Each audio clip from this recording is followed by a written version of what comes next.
Хәйерле кис бәләкәстәр.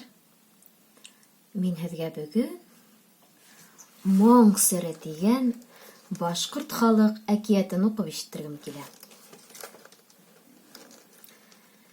Бик борон заманда йәшәгән ти бер егет. Ул бик һөнәрмән булған. Үҙе йырсы, үҙе оҫта бейеүсе ине ти. Уның ҡыл-ҡумыҙы ла бар ине ти. Шул ҡыл-ҡумыҙында уйнап та, йырлап та, унан ҡалһа бейеп тә, барса халыҡты таң ҡалдырыр булған. Әммә берҙән-бер көн, халыҡты аҙҙыра тип бай уны зинданға яптырған. Егет зинданда ла тик ятмаған. Ҡыл-ҡумыҙ уйнарға ярамаһа, икенсе төрлөһөн яһай алырмын тип, ҡулына эләккән ҡылдарҙы йыя барып, аяҡ аҫтындағы ағасты юнғалап, киптереп, бер нәмә әтмәләй башлаған. Тырыша торғас, хәҙер беҙ скрипка тип йөрөткән ҡорамалды килтереп сығарған. Шунан моңло итеп уйнап та ебәргән был. Скрипка моңоуның ҡайғыһын баҫҡан, дәрт биргән. Теге байҙың берҙән-бер ҡыҙы ла бар икән. Исеме уның Мәликә. Шул ҡыҙ теге һөнәрмән егет зинданда ултырған мәлдә бик ҡаты ауырып ята икән. Уның түшәктә ятыуына байтаҡ айҙар, йылдар үткән булған. Бай уға бер төрлө лә дарыу таба алмаған ти. Бер көндө зиндандағы егеттең моңланып ҡына скрипка уйнауын Мәликә ишетеп ҡалған да ти. Беренсе мәртәбә башын ҡалҡытып: «Ана, ишетәһегеҙме? Шул скрипкасыны минең янға алып килә һалығыҙ» тигән. «Юғиһә мин үләм» тигән.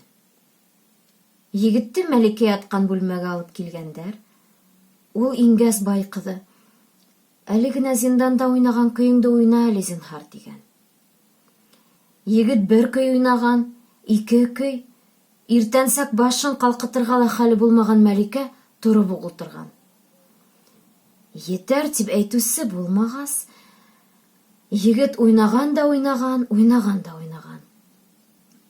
Хеҙмәтселәр килтереп ултыртҡан бер туҫтаҡ ҡымыҙҙан бер уртлап тамағын ебетә лә йәнә уйнай, тамағын ебетә лә йәнә уйнай ти был. Ә ҡыҙ ынтылып, һаҡ ҡына сымылдығын ҡайырып ҡараған икән, егеттең матурлығын күреп таң ҡалған. Егеттең үҙен күргәс, Мәликә урынынан тороп уҡ киткән. Әсәһе менән еңгәләренә: «Мин шәбәйҙем, мине мунсаға алып барығыҙ, йыуындырығыҙ» тигән. Мәликәне мунса төшөрөп, сәстәрен тарап, толомдарын үреп, ҡашмау сулпыларын, еләндәрен кейҙереп ултыртып ҡуйғандар. Шунан бай ҡыҙы: «Егетте лә мунса төшөрһөндәр, матур итеп кейендерһендәр» тигән. Һөнәрмән егетте йыуындырып, сәсен алып, уға матур-матур кейемдәр кейҙергәндәр.